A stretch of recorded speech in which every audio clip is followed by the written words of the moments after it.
Hi guys, welcome back to Old Man Jacob Photography. Today, I'm going to teach you how to take photos like these. We're going to go over the minimum requirements for gear, what camera settings to use, how to first choose a subject, how to focus, and finally, how to post-process your image to get it to really stand out. And make sure you stick through to the end, because at the end of this video, I'm going to give you a secret trick that'll make your first photos look like they were taken by a professional. First, let's go over some gear. For your camera, you're going to want something that has manual mode, the ability to have interchangeable lenses, and a hot shoe because you're going to need an external flash.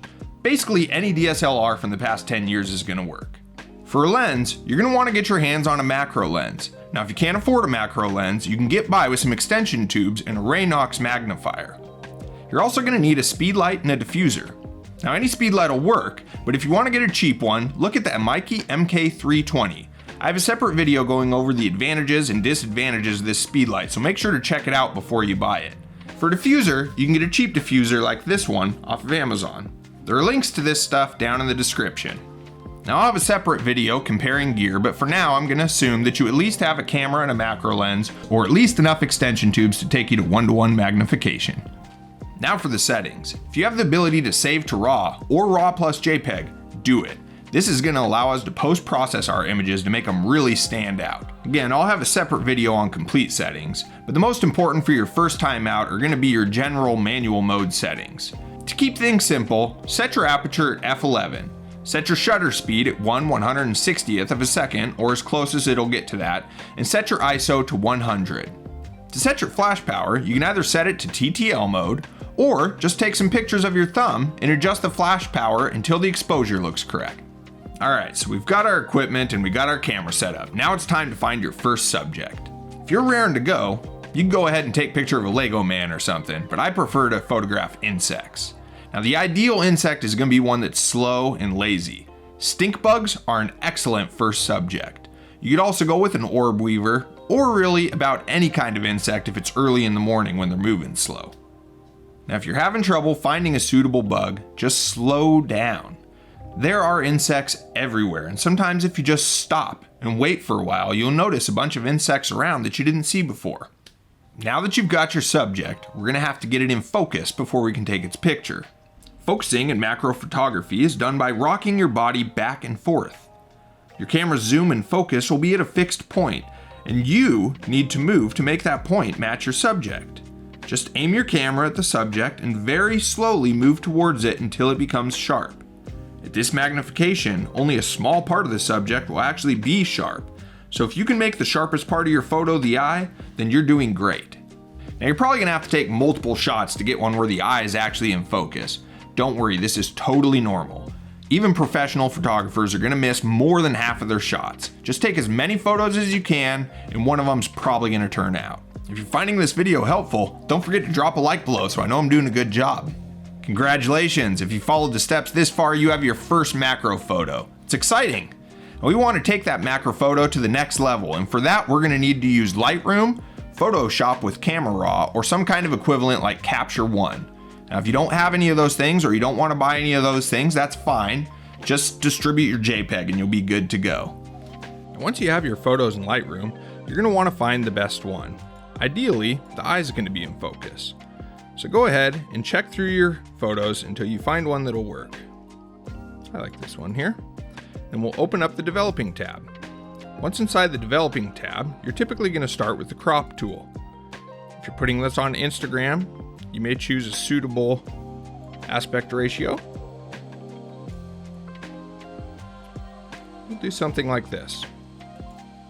Now in here, all we're going to do is move from the top down. Try not to be too heavy-handed with your adjustments, or things will start to look very unnatural. Boost exposure and contrast just a little bit.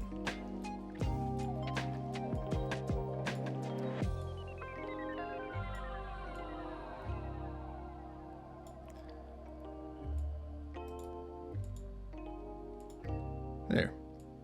Always check before and after. Make sure that what you're improving is actually improving. Once you're through this area, you can go down and adjust the hue, saturation, and luminance of anything that you don't like. I like to push my greens a little towards the yellow I also want his eyes to be a little closer to red.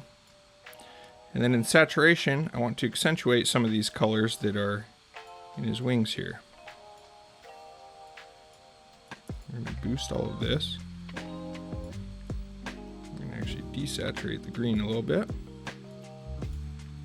There, I like that. It's a subtle difference, but it's a difference.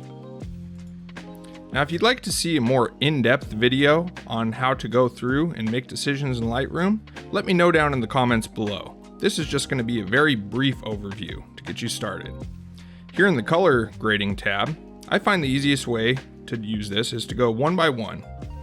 So we'll go with shadows, boost the saturation to 100% so you can see where it's going to affect things, and then go ahead and move the hue to somewhere that looks appealing. Ooh, I like that.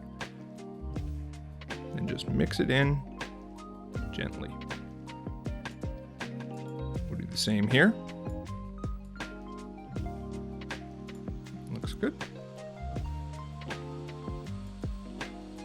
And the same with our highlights. Somewhere around there. Always make sure to check if you made an improvement or not. I like that. Finally, we'll denoise.